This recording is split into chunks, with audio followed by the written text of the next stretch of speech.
Black and ugly as ever I stay Houston down to my socks. So no, it's them again. It's them guys from In My Humble Opinion. How y'all doing? Welcome to another In My Humble Opinion podcast. My name is Avery, like a very nice guy. You can find me at Ave_VRIII. And I have my brother with me, Just Devon, ladies and gentlemen. Look at him. Yeah, I'm Just Devon. You can find him Just Devon and Dr. Douglas. I don't know. It depends on the site, but you know.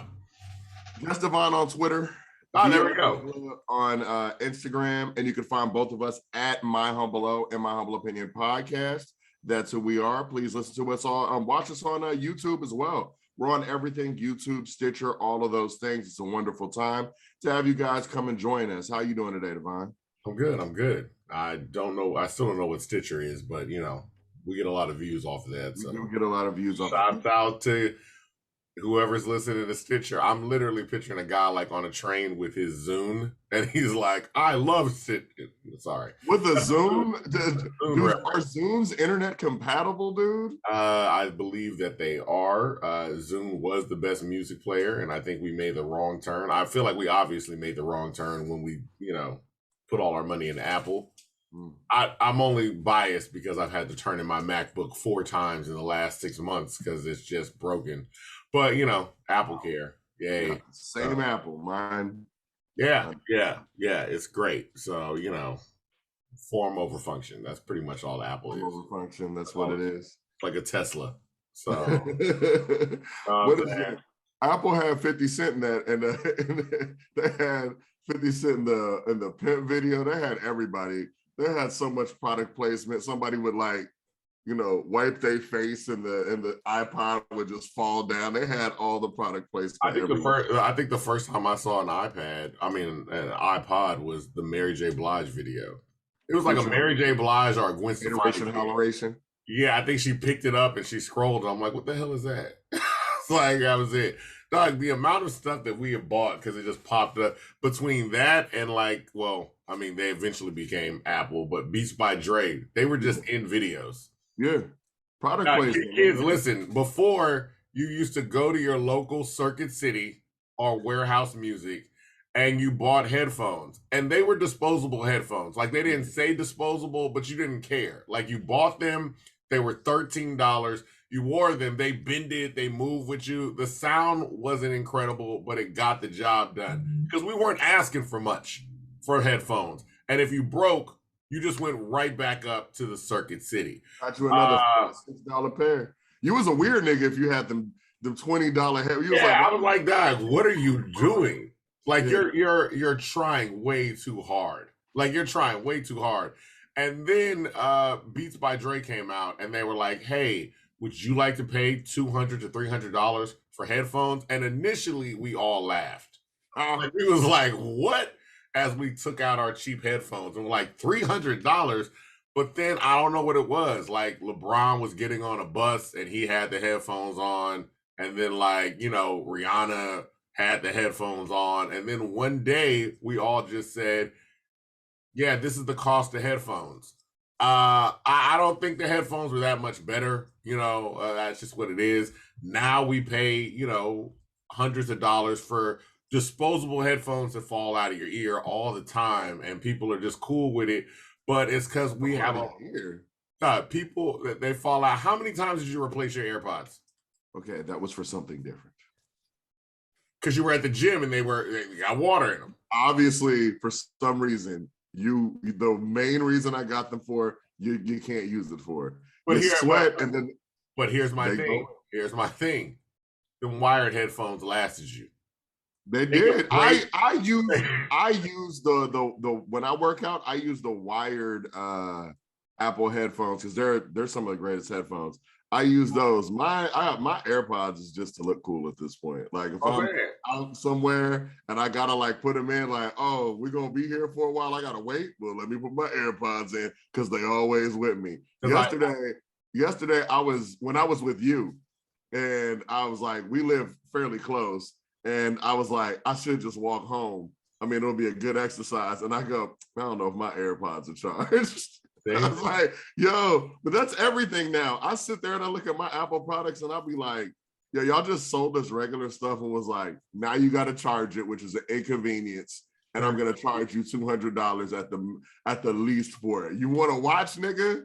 Charge it. Like they're just a massive marketing company at this point. Right. And since Steve Jobs died, and look, I got my critiques of Steve Jobs, but I feel like he was the only one up there with an idea, because everybody there now is just like, hey, remember that laptop, the laptop that I own now, the 2020, they were like, we're going to get rid of all the USB ports. Why? Because we just want to. And I swear, then they turned around and they put it back. The EU was basically like, nah, man, we might sue y'all on that. And then this year they're like, oh, look, no touch bar and the USB ports are back again. The disrespect that comes with this computer trash company. When you get the computer, right, and they have the little little box that has all the odds and ends, and then you open it up and it's like, here's an adapter. Yeah. And I'm like, dude, so you mean to tell, like, it's USB with extra steps. All right, look, when they started selling stuff with no plugs, like they're like, well, everybody has a plug. I was like, Doug, have you seen our plugs? Everybody doesn't have a plug. Like, part of the reason why I'm buying this new phone is to update this plug. This is a wired, this is a frayed out plug. Yeah. So, like, you're making me pay for things that you used to not, that was expected. And I blame it on the new generation. Y'all are not getting what y'all deserve. Like, rise up and fight against these people. I'm old. I'm done. When I get up, look, I sound like an old man. Mm-hmm. I sound like Homer Simpson's dad, like I'm Grandpa Simpson, like back in my day, they used to have plugs in your phone. I sound ridiculous, but if y'all jumped up and was like, God, where the fuck's the plug? This nigga's inciting a riot, and I don't want to be a part of it. Young people, we have this young man that we've actually seen like kind of grow in this industry. We found him on his first effort. I hate to say effort. His first, release of music that got like kind of popping. You know what I'm saying? We was like, wow, who is this dude? Saw him at Wonky Power. And it was one of Amy's shows, and was kind of impressive. Plus, he had like shorter hair. You could see the growth with his hair. He's always really been astute about what he wants out of life. It's one thing that I really enjoy about him is he's very playful, but this nigga's serious, okay? This man is very serious when it comes to his music. Marketing genius, knows how to put together whatever you need him to do. This man's had podcasts. He's been on stage with Bun B. He's been on stage with all types of levels. He's been on stage with himself, which is what the thing about this is. His stage performance is great. His music is great. With this album, Pregnancy Pack, in your phone right now, we have a guest, a reoccurring guest. You already know it. Dende. Hello. That was a great introduction. It made me feel better than I am. Man, you are great. You're on your way. Don't forget us when you Kanye level and you doing your thing. I'm not just saying that. No, you're gonna get there. Don't forget us when you keep doing it. I was about to say, because if you do forget us, we will hate. Like, we will hate hard. I was like, God. So many memes and edit videos. We knew him when he was nobody. Like, yeah, we're gonna hate for no reason. We'll be on Vlad. You know what I'm saying? Like, on Vlad, hey, snitching, snitching. So you knew Dende? I was like, yeah, man. I knew Dende when he used to rob people. Hey, bring up old tweets. You just gotta make up stuff. What about Durag Dende? Hey, Durag Dende is different. That's not me. That's a different guy. It's a different Whatever he's done, that has nothing to do with my life. You are coming off of a show. I saw you, but I missed your part of the show. You and Lily and Tino are having a banner year. How'd that show go? And how was this year going for you so far?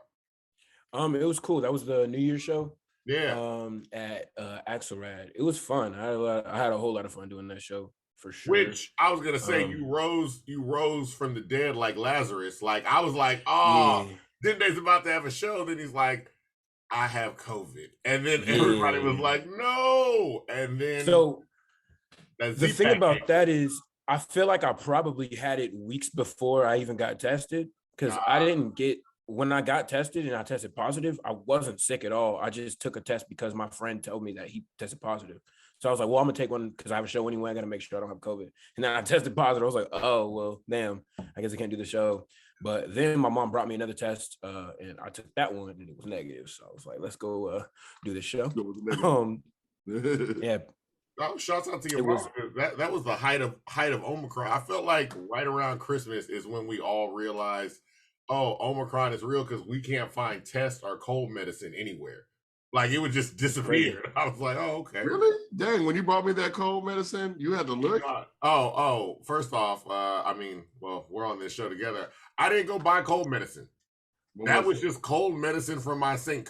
Like I was like, nah, I'm gonna try to go out here and find some, but I know it ain't there. So hey, you a real one, man. Yeah, you can just have my cold and flu medicine. Don't worry, I don't drink it from. I had Omicron, and I was like, people got to get these vaccines because this shit was.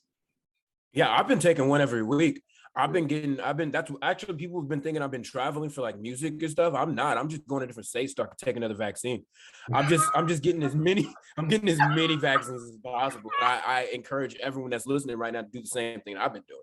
So get your flight points. That seems controversial, but I am gonna say this. Like I'm fully Modernaed up, but I have been asking people like, hey, can we just go ahead and take the other vaccines? And they always just say no, but they never explain why. Like, I'm like, is there a danger to this? Because I'm like, I feel like this was like, remember at the very beginning of the pandemic where they were like, hey, y'all don't need to wear a mask just yet. And I was like, oh, I need to stock up on masks because I said something is coming.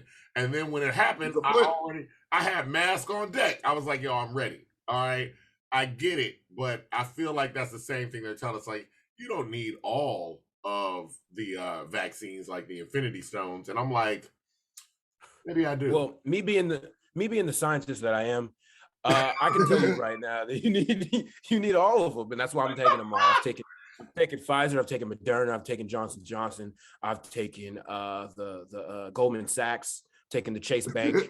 I've taken them all. They all have vaccines now, and I'm taking out every single one of them. The Goldman Sachs definitely. I've taken the Goldman Sachs. That's a good one. There's no getting around it. There's no getting around that one. Goldman Sachs definitely has a cure. I haven't seen any Goldman Sachs people panicking, and that's true. We were on a podcast with 2 employees of Goldman Sachs, so yeah. Yeah. They look shook? They look scared at all? They weren't scared at all. They weren't scared at all. I've not because they took the vaccine I took. That's how this conspiracy theory starts. I've never seen a Goldman Sachs employee scared of anything.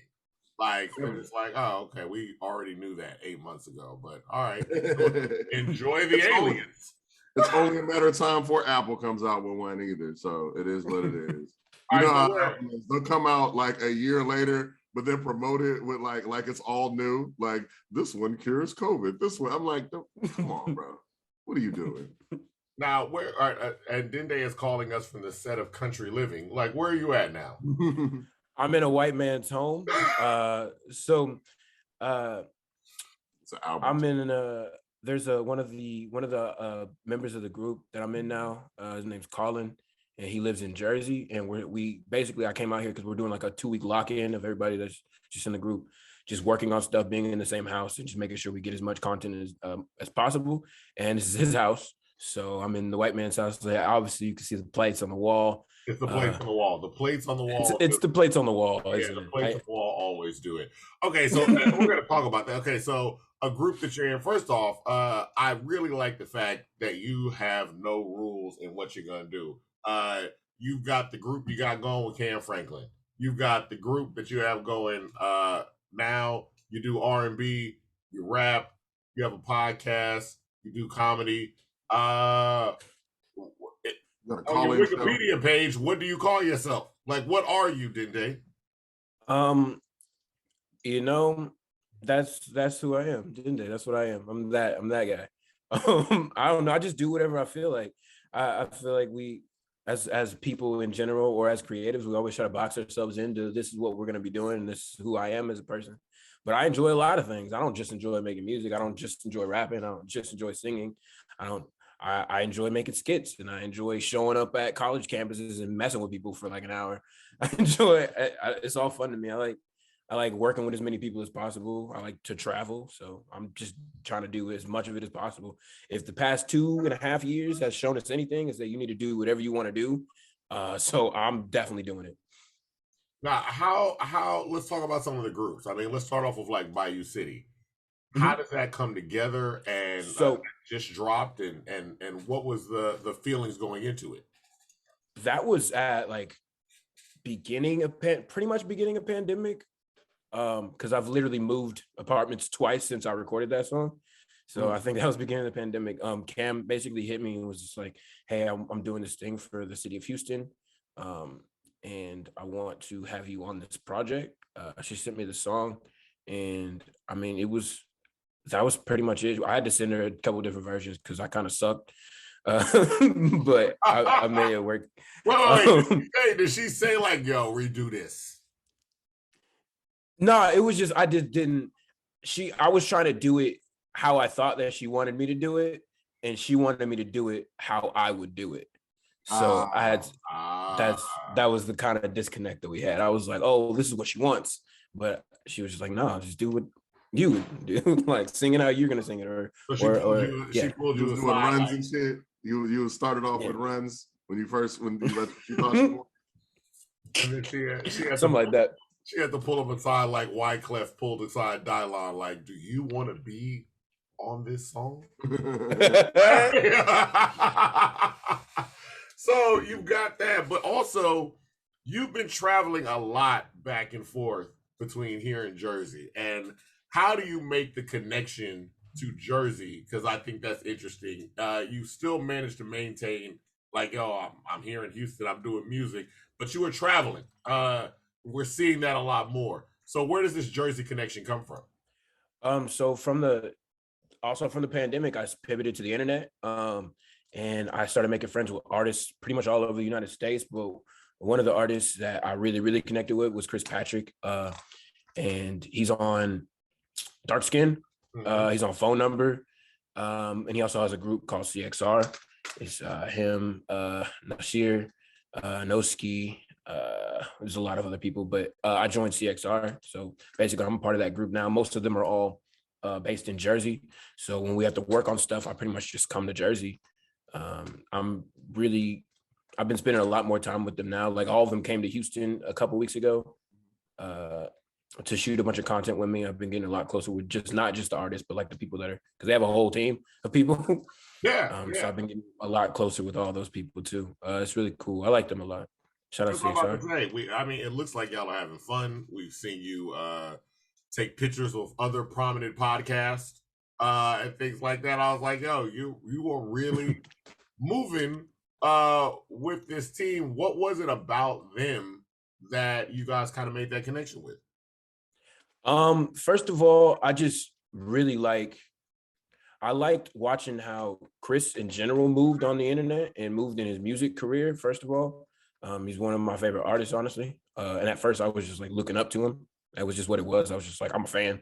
But then I started paying attention that it wasn't just him. It was like a whole team behind him. And they all move crazy. I kind of was just attracted to people that know what they're doing and make things happen as opposed to just saying they're going to do something. Because a lot of people say they're going to do stuff.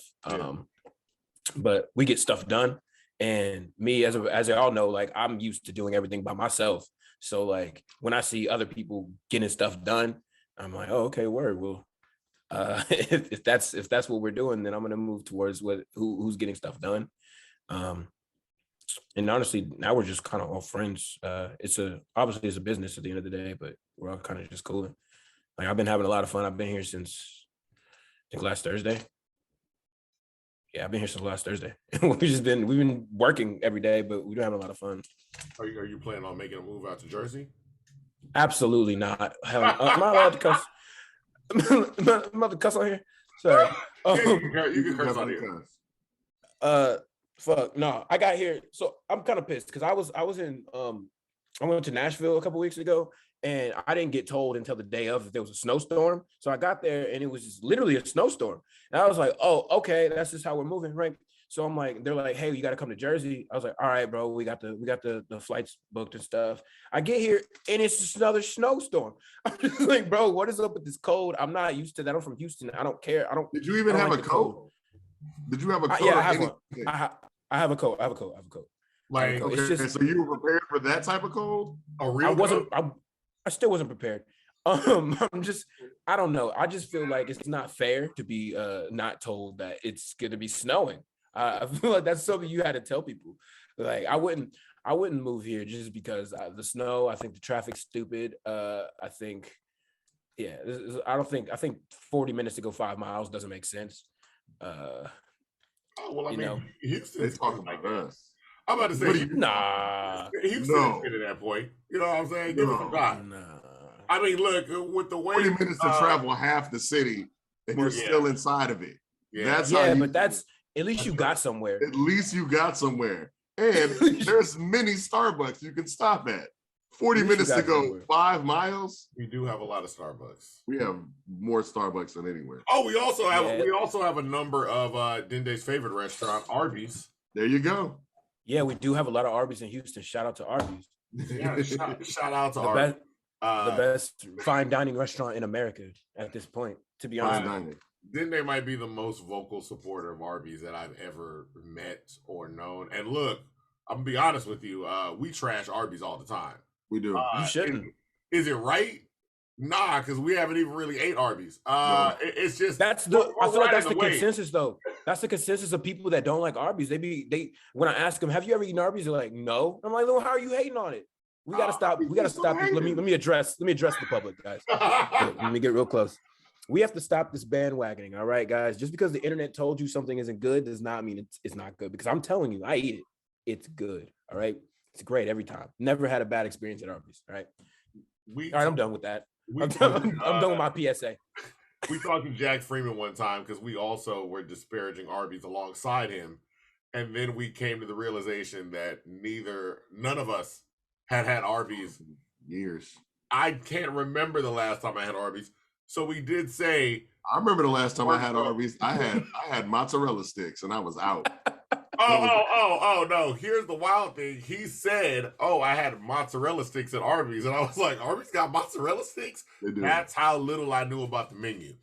So we did tell Jack, like, we're going to do a podcast where we record ourselves just eating a bunch of Arby's and just giving do it with me. We will definitely invite you out because you can be our guide to the Arby's menu. Because I was like, I don't, you know how like you go to a fast food restaurant and you're like behind somebody, and I'm like, motherfucker, you know the menu. Like, why? Get an Egg McMuffin and get out of line. Yeah. But I feel like if I was at Arby's, the dude would be behind me saying the same thing because I was like, dog, they have mozzarella. Like, I don't even know where to start. So I just know they got the meats. That's it. I'm not exactly sure what type of food they actually do, but I feel like they do everything. They're great. Right. And they haven't been anywhere like since the late 80s, early 90s. Like you've never heard of anything like 50 million Subways are shutting down. Arby's don't be in the news. Arby's don't be staying out late in the club. Arby's ain't got 9 baby mamas. Arby's a good church going nigga.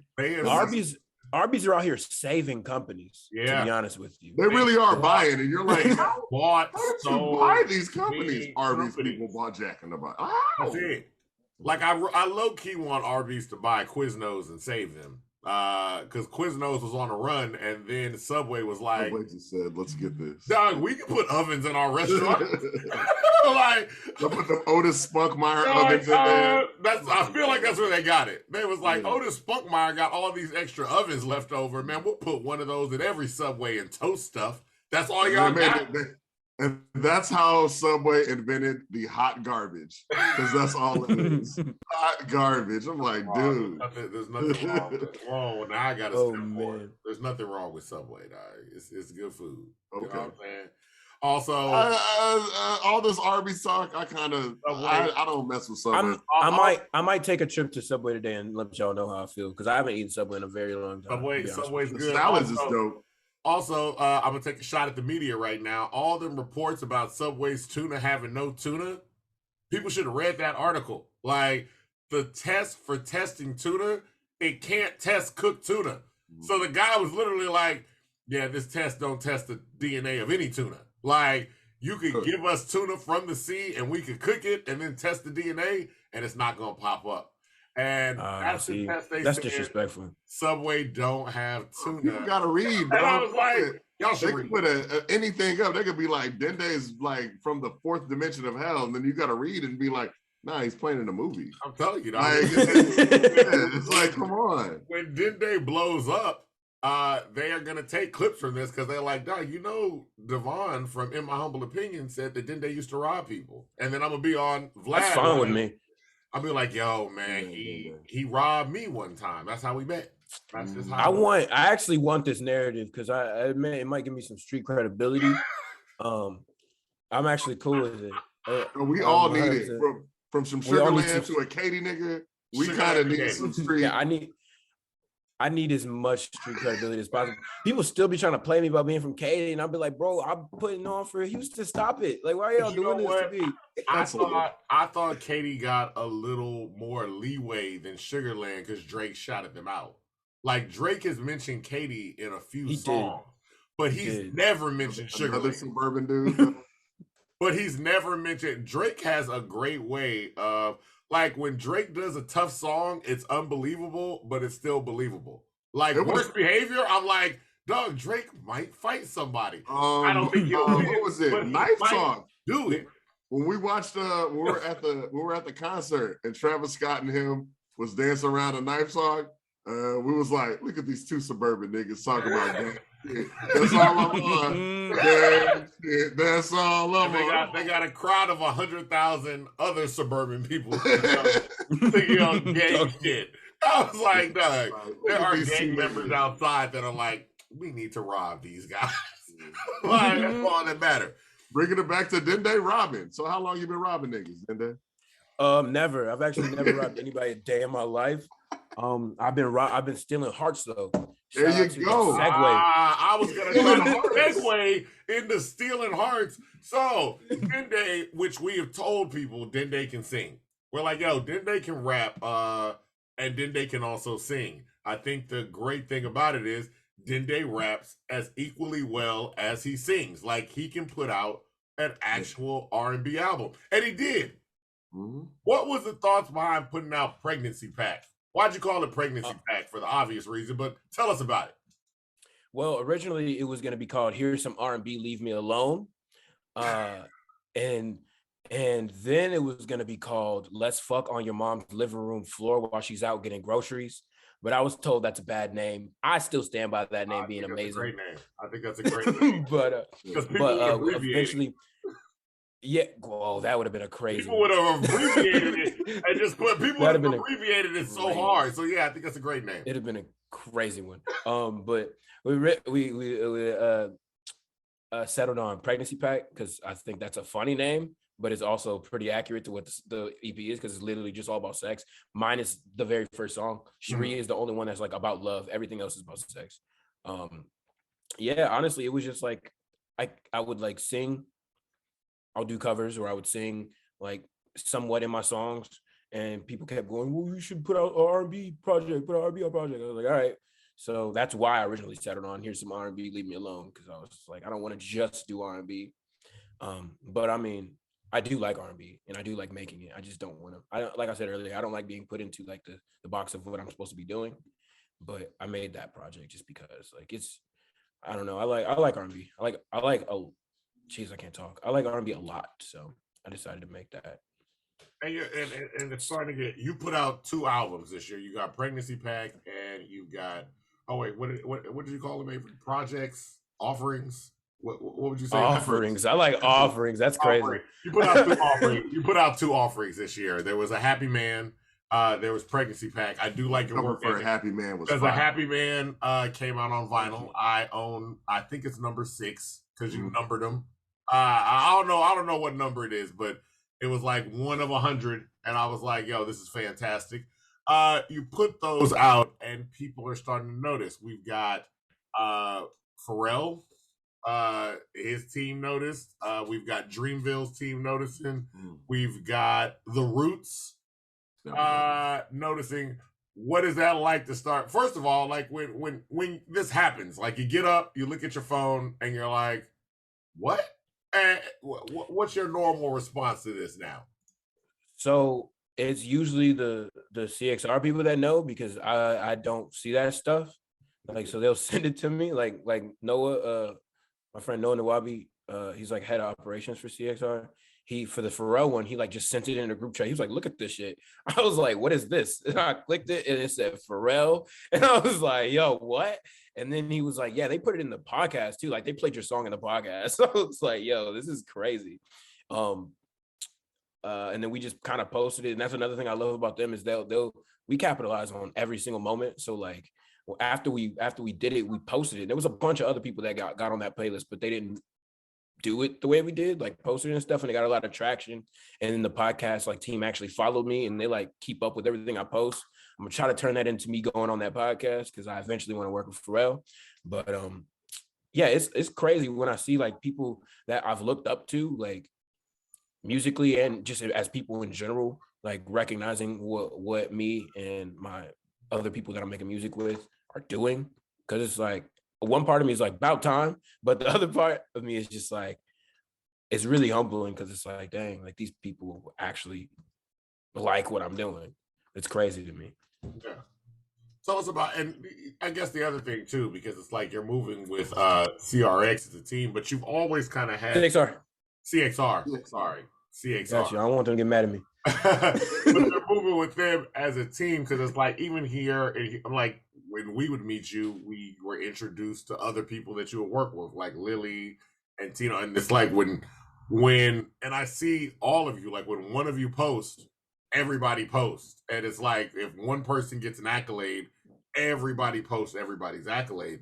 Tell us about that experience of working with the team and why it's so important in this industry. I feel like at a certain point, it becomes too much just to do by yourself. You kind of have to do things by yourself for a while, which I did, but at a certain point, it just becomes like, I wouldn't say impossible, because there's people that still do the things that they need to be doing without the help that I guess I have at this point. But it's more, it takes a lot of stress off my back. I still have to do a lot of the work that I'm supposed to be doing myself. But like, it does help having people to run things by. Like, I can be like, "Hey, should I post this way? Or what should I put as a caption for this?" As opposed to me just posting something dumb. Like, because me personally, I'm a really good person of ideas. Like, I'll have an idea, but I don't usually execute it in the best way. So having somebody to bounce ideas off of and being like, "Hey, that is a good idea, but you should do it like this," it helps a whole lot getting stuff done. And then also, it does help having more than one person being able to like share or like reach out to other people for you. It's just a lot of different things that make it a lot easier on the artist, for sure. That's great. How have you felt like the response has been to well, I mean, one, first to A Happy Man, and then leading up to Pregnancy Pack at the end of the year? I think for Pregnancy Pack, I think it's going really good. We have a lot of content left to put out. Honestly, we already shot, so just look forward to that. It could get better. A Happy Man, I think it got pretty decent like response when it came out. I still don't think it has the love it deserves, because I do think it was one of the best projects that came out last year, and I'll stand by that. Oh, but it was. I good thing, yeah. The good thing about a back catalog is, once I get a lot more notoriety, people are gonna go back and be like, "Oh, word, you've been doing this for a minute." Like, so it's gonna eventually get the love I think it actually deserves, because I've never given up on A Happy Man. That's my heart. Where'd you come up with that cover though? That cover was fire. That's one of those like really good put on a t-shirt like classic covers. Like, where did you come up with that idea? So I kind of wanted to like, well, first of all, yellow just seems like a happy color to me, because it's just like bright as hell, and it catches your eye. In the smiley face. I wanted to simulate like a happy occasion. So I had like balloons and confetti. It was like a birthday balloon. And I put a happy man on it, but on my face, if you zoom in, it's like there is a smile, but it's like a cutout of another picture of me smiling, and it's over my face. Like the only part of me that is smiling is my mouth, but you can see in my face that I'm not smiling at all. So basically, it's just kind of showing like, yeah, I have this smile on my face, but like I'm not that happy at all times. Yeah, I mean, a happy man doesn't mean that I'm always happy, 100%. So where the like, how did you get influenced to do that album? Because I mean, I feel like it is a perception that because you have fun and you're always like happy, but then like from kind of, I mean, I don't know you the greatest, but from just paying attention to how you get things done, I was like, you've got to be in there sometimes spazzing. Like you've got to be on some Kanye shit because your stuff is, because it sounds really good. So you got to get people to like understand your vision. Honestly, the inspiration really was just like, I don't know. I kind of just wanted to portray that. I just wanted to put that out there, that people that do seem overtly happy sometimes are the saddest people on the inside on the cool. So that's really where that inspiration came from. And then when I had the idea for that cover, I went to Jenny O. Shout out to Jenny Houston. She's a photographer that shot that picture. And then I had a graphic designer. I don't know if he actually lives in Houston, but his name's Squirrely. Shout out him. Edit that picture, and he made it look exactly how I wanted it to.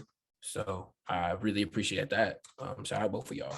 But I don't be spazzing. Like, I'm not an angry person, but I do get really, really sad. Like, there's points that I'll just be like, I'm not about to talk to nobody. I'm not about to do anything today. I'm just about to lay down. So I kind of wanted to like show that, because it's just like, yeah, the internet gets the best of you. Like, the internet gets the best of me. Like, y'all are gonna see the best of me because I'm not about to post me crying. That's weird. So like, so I put it in the songs. Like, that's where you can hear the worst, because I'm not about to put it on the internet. That's weird. Well, I think it comes across, because it definitely comes across in the music, and I mean your personality. Like you will tweet out like, "Hey, I don't feel the best," or something like that, because you have a very upbeat personality. But like, even A Happy Man talks about the opening song talks about you releasing dark matter, and at the same time your grandfather passing away. You know what I mean? It's like you talk about dealing with real things that are going on in life as you're trying to get your music career going. And I think it's something people relate to, because they're like, I'll be trying to get stuff going on in my life and other stuff is going on. And it is one of those things, like the majority of us do not pick up the phone and record ourselves crying to let the world know.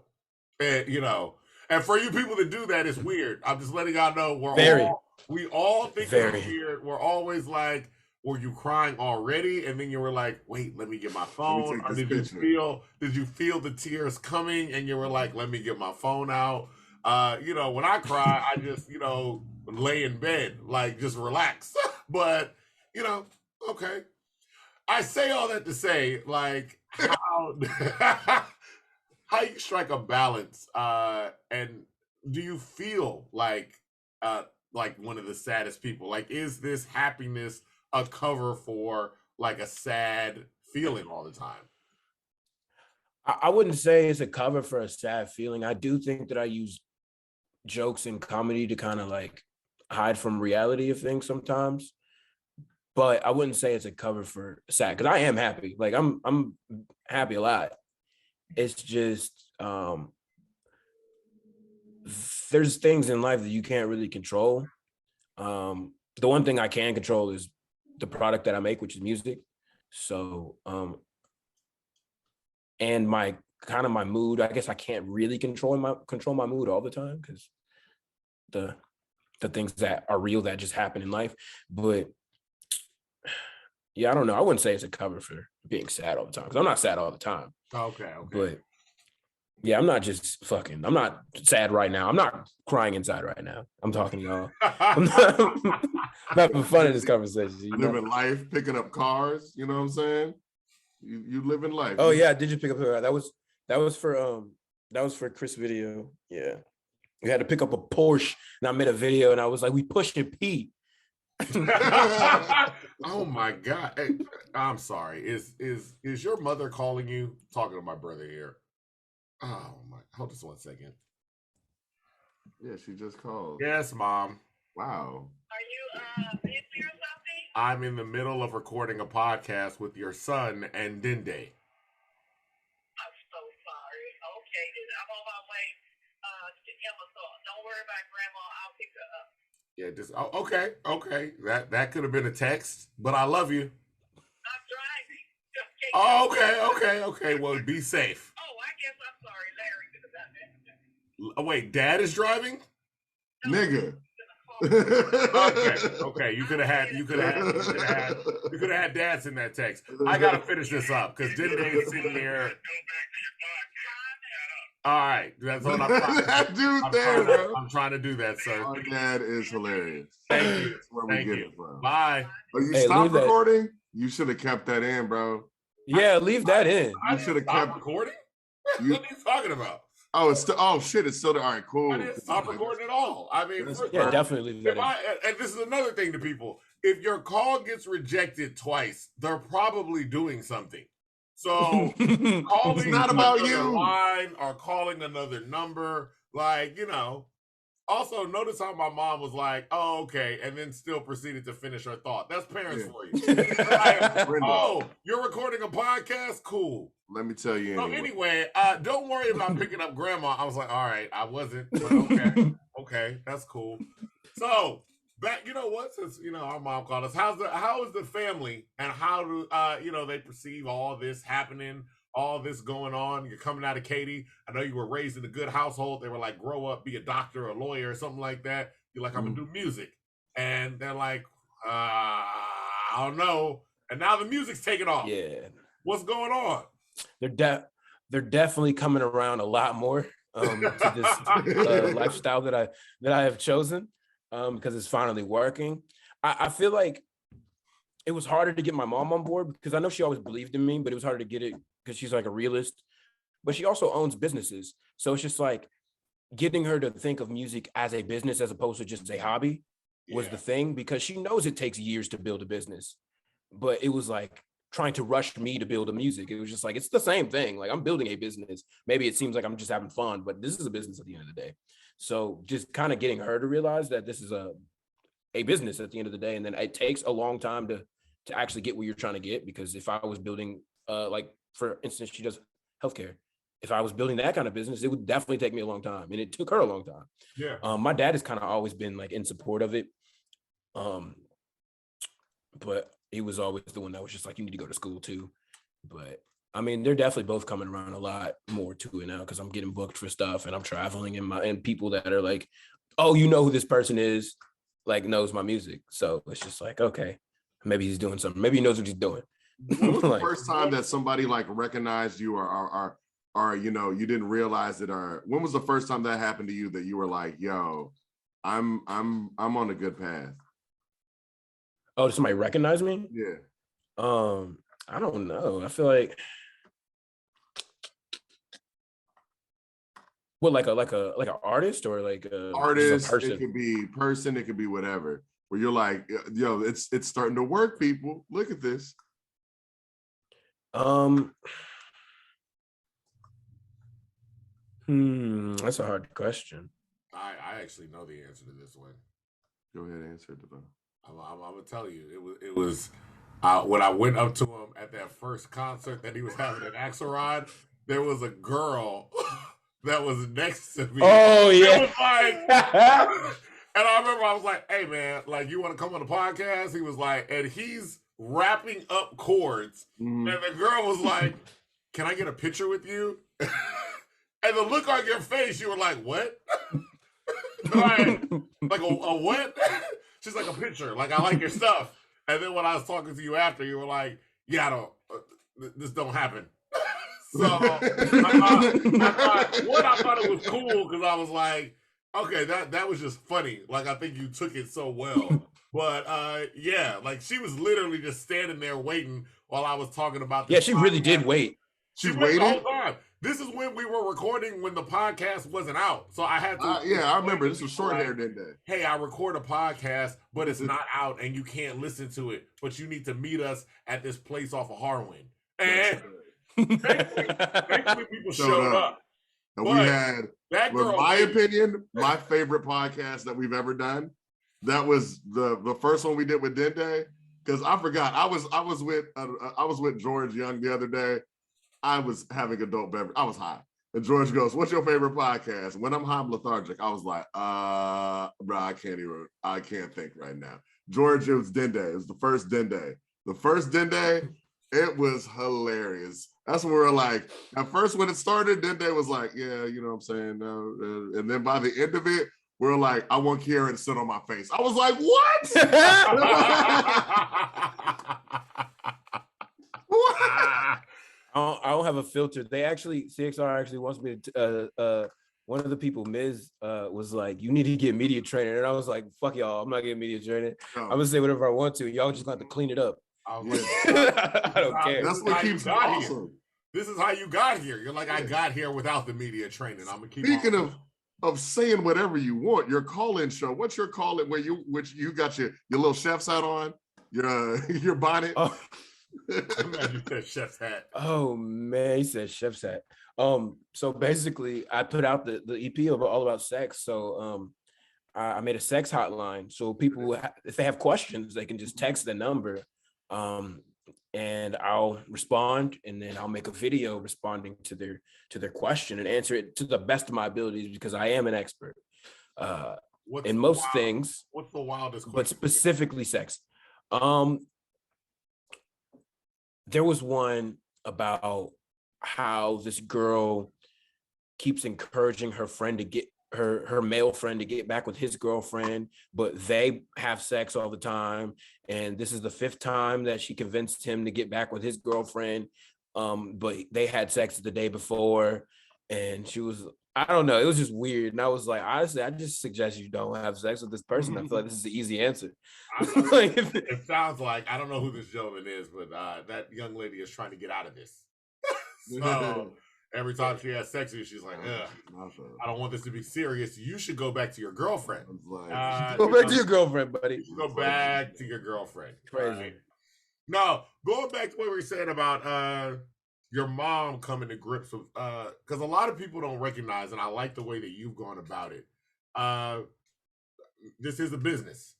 It takes time to build stuff up. So you wouldn't expect a home healthcare company or any company you launch. You're like, oh, it's going to take like 2 to 3 years to at least begin to see something. And it might take, more to see profit. When it comes to music or anything entertainment wise, they're like, well, it's been an hour, like, where the hits? Right. You know what I mean? So I'm like, it takes a level building up off of that. When did, what, and I feel like parents always link, what was the thing that your mom saw where she was like, that first thing where she's like, all right, I see this building as a business? I think it was at that Dark Matter release, honestly. Because that was when she still was kind of like not feeling it. But when she saw all those people show up to come see me, she was like, oh, that's crazy. Because I guess because she saw that I was going out every single night, and I guess she thought I was just having fun, but I was going to open mics every night. Yeah. So when I had an event and like a bunch of people came, to the point that a lot of people couldn't even get in, she was just like, oh, they're all here to see him. That's crazy. Yeah. I think that was the moment when she was just like, okay, well, he is doing this, but still kind of, I don't know if this is going to work out. So. Well, and I would also tell people, when I've told people about you, I've been like, he does. I mean, I haven't said he treats it like a business, but even the aspect of, initially when we were talking and you were like, yeah, I would have album parties, not album release parties, like, come and listen to this album and tell me everything that's wrong with it. So I can work on it. You know what I mean? And that's a big thing for an artist to do, because a lot of artists be like, nah, man, this is perfect. This is good. This is good. I got it. I know what I'm doing. Nah, I don't I don't know what I'm doing. I'm listening to these songs. I literally, when I'm working on my music, when I'm working on like a body of work, I listen to it every day. And at some points, it's the only thing I'll listen to for like a month. So once you listen to something that long over and over again, your ears get fatigued and you might not hear something that other person will hear. So like you kind of have to get other people to listen to stuff and tell you this isn't good or this would sound better like this. Like it's the kind of a pride thing to not ask for help. So yeah, I've been making sure I ask for help, especially with the music, because I mean, I am making the music for me because it's me like telling my story or venting or just making something I want to hear. But it's at the end of the day, it's not for me. Like it's for the general listener. If the general listener doesn't like it, then what am I doing? Yeah. So what do we have on the horizon for this upcoming year for our general listeners? So we have more content from Pregnancy Pack coming out. I got some features coming out with a bigger name on their songs. So y'all should probably see that maybe next month. Okay. We got South by Southwest. Shout out South by Southwest. I've been wanting to do South by Southwest since I was a child, and to be a featured artist on South by Southwest is literally a dream come true. It's crazy. I'm working on some more music right now. We'll see if I put something out this year. We'll see if I don't. I don't know, but we'll see. You're working. Let's talk about South by Southwest though. So South by Southwest, I mean, did they reach out to you? You apply? Like people a lot of times don't understand the process, and South by Southwest is so huge where you've got official South by Southwest, unofficial South by Southwest, some combination of the two. So what is it that how'd that whole process start? So I did apply actually when the day that the applications opened, and I never got anything back from that. And then I saw people like the first round of people announcing announced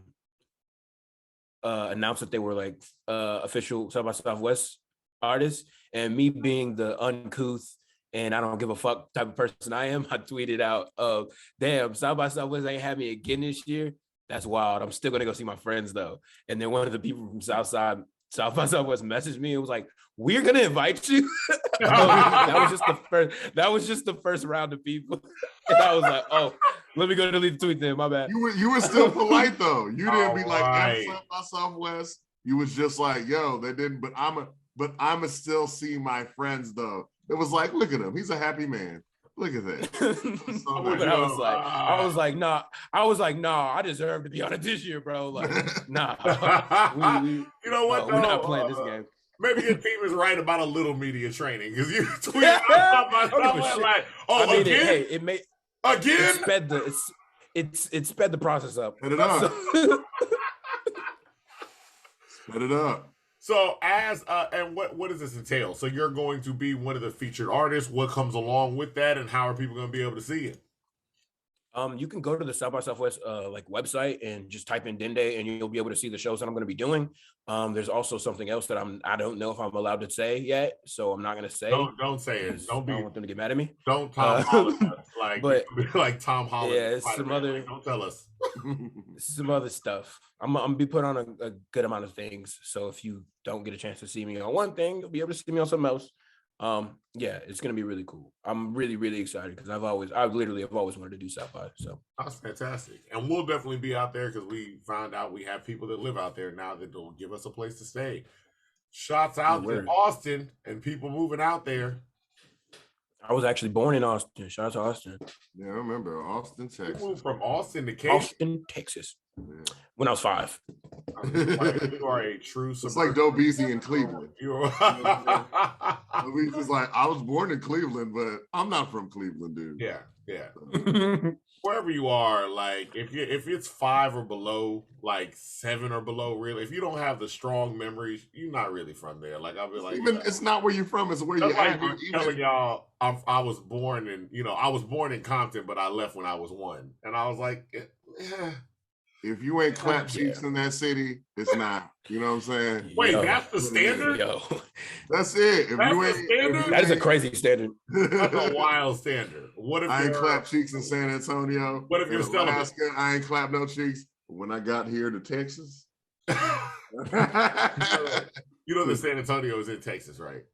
But you know what? Okay, well, Sugarland, all right. Sure is.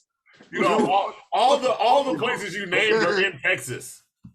I said Anchorage. You know what? Let's keep going with this interview. Oh, it's all right. It's all right. It's all right. All right. So we know we got a lot more stuff to hear from you.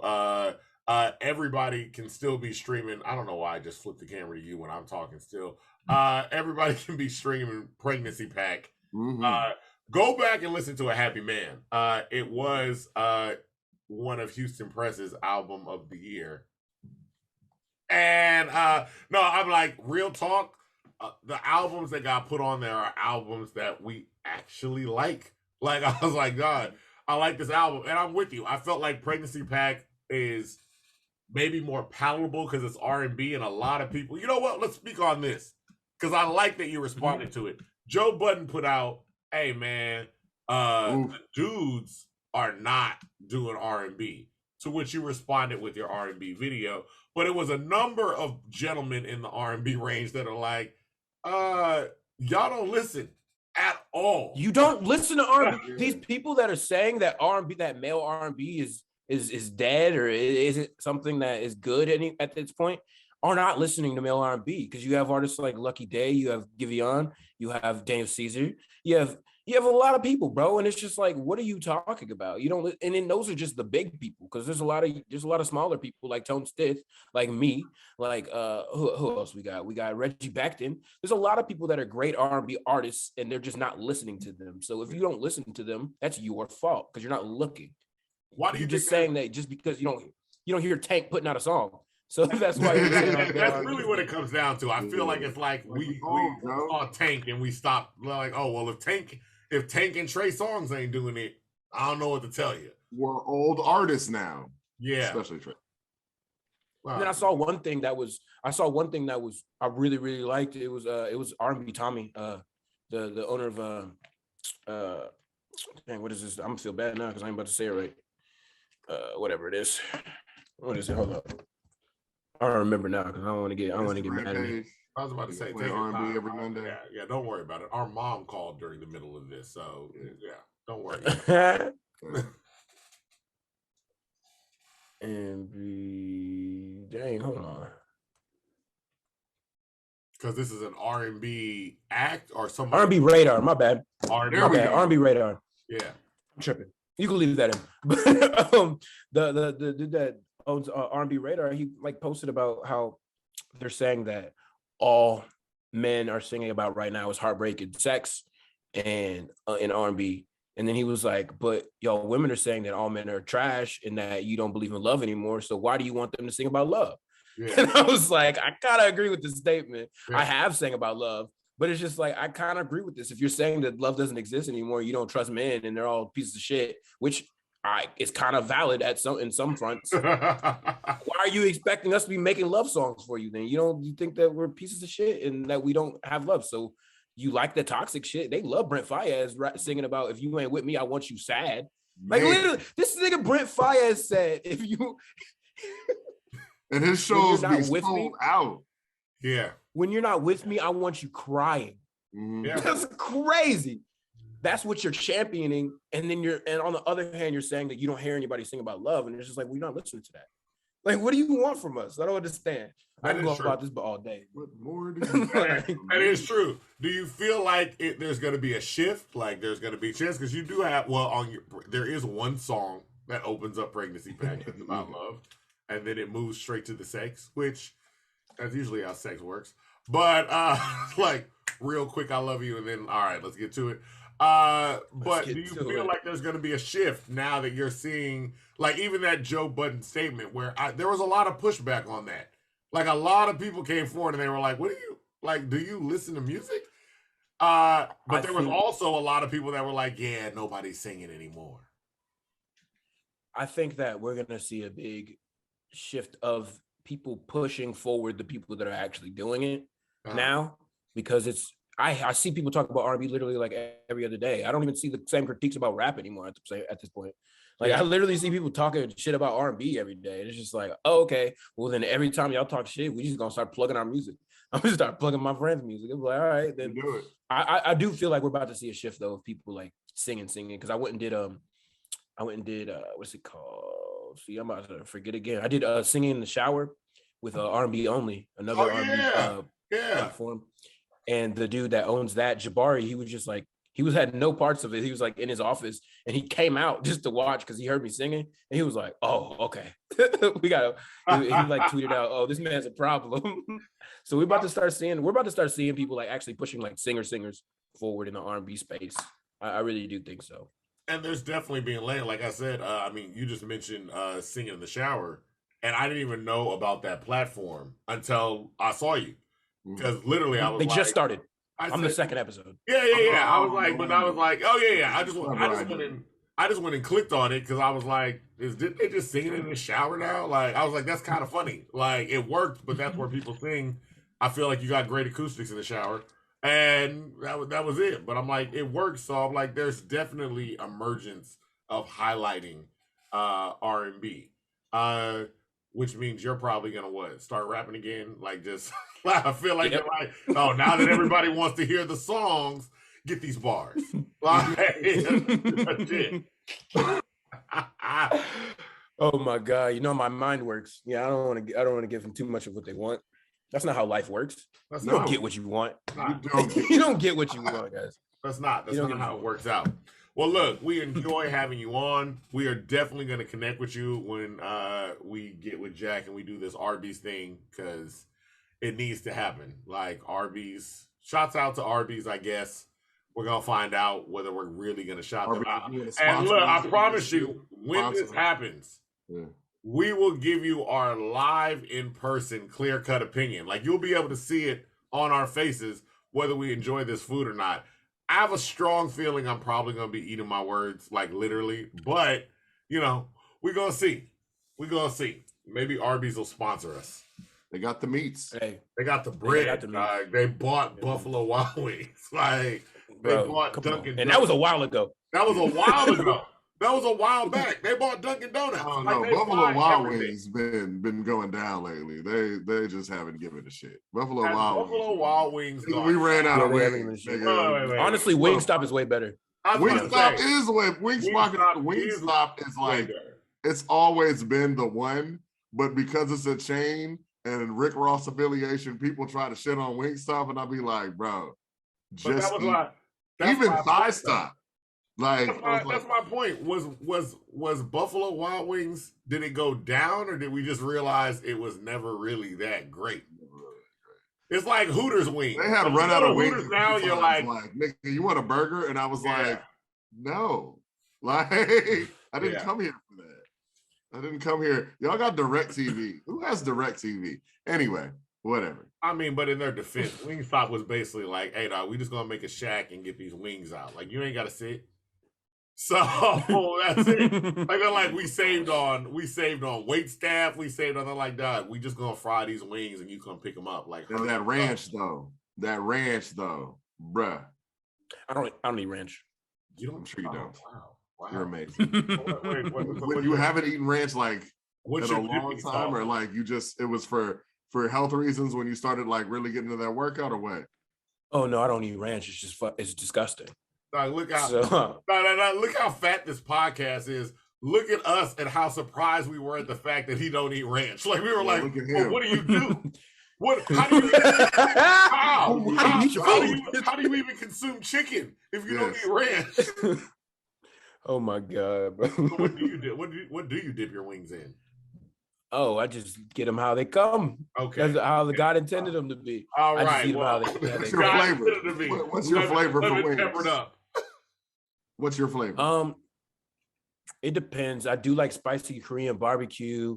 I like garlic parmesan, but that's usually dry. I'm probably about to get wings after this.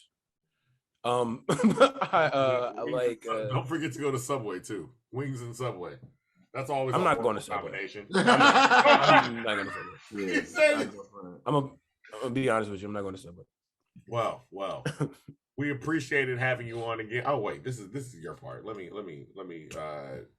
My brother, I was about to step on. It was weird, like the way you just did it. It was odd. My bad. Yeah, we do appreciate having you back here. Thanks a lot for coming out or staying in, like we usually say. It's always a good time to have you, Dende. Much success to everything that you're doing. Where can I find you at, my G? Find me on my website, www.imdende.com, Instagram at I am Dende, and Twitter at Dende is me. Jack, who's the dude that owns Twitter? I don't know, Jack Dorsey, something like that. Yeah. Hey, Well, let me get my name. Dorsey, Dorsey somebody in there. Step down. Somebody in there, give me my name back. I want I am Dende on Twitter back. He needs it back. And another thing, the yellow shirt for Happy Man put out some more of those. And yeah, buy his merch. It's dope. Buy the vinyl. The merch, the vinyls. Go back to me with the question mark. Buy Yes. all of his music is good.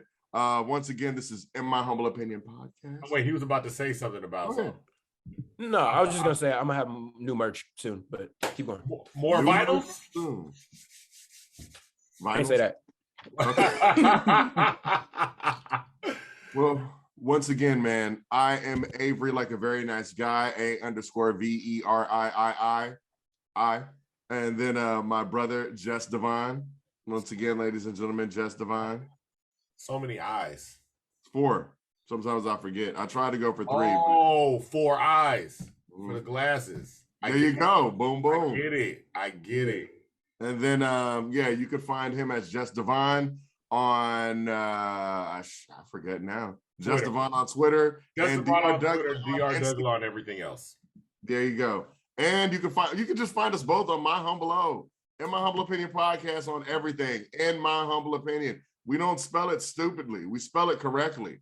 Yeah, it is spelled correctly. Oh, also, read my articles. Quit reading the title and then sending me a DM and asking me. Don't send me a DM. Somebody on there. Don't do that. Or direct all your DMs towards my brother. He answers. Man, that's nah. Very open to him. As a matter of fact, we did nothing. For you rappers, niggas be like, I want to thank you for what you and your brother did. My name ain't on that article. I don't write for the Houston Press. I do cybersecurity.